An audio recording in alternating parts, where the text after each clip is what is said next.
For Steve Taibbi, playing fetch with his dogs is a struggle. Yeah, my girl. That's Stella. She senses when he's sick. My first 3 operations were the day I was born. And I always say I live a life of interludes.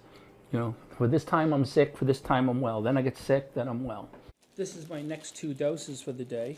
Steve has a failing heart. He was born with an atrial septal defect, a hole in his heart. He's already had 1 heart transplant, but his body is slowly rejecting it, so he needs a new one. Right now, I'm at the bottom of the list in New York, and that's my status. He waited a year for the first one. This time, he's trying to better his odds by getting on multiple transplant lists.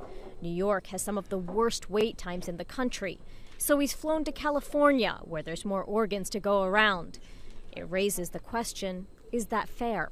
People are using their resources to essentially jump the line by getting more than 1 ticket in the lottery.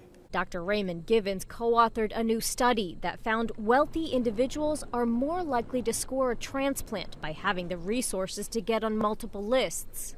Despite appearing less sick, they were more likely to receive transplants and were less likely to die while waiting. There are more than 122,000 Americans waiting for an organ.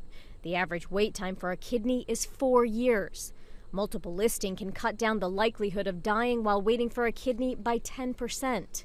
But many insurance plans won't cover multiple listings, and medical tests required to get on another state's list can cost in the tens of thousands in addition to travel costs.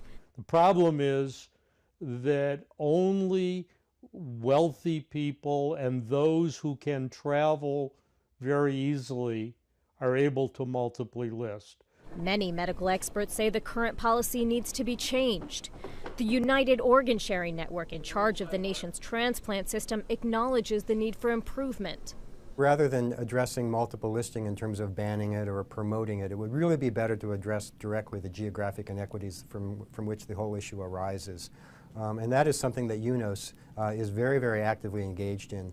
Steve Taibbi is blowing through his savings and retirement to desperately get on California's list. To him, asking if the system is fair means asking if he deserves a better chance at getting a heart. If I stay here, odds are I won't survive the list.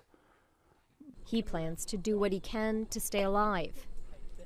In New York, Bonnie Ghosh, The Associated Press.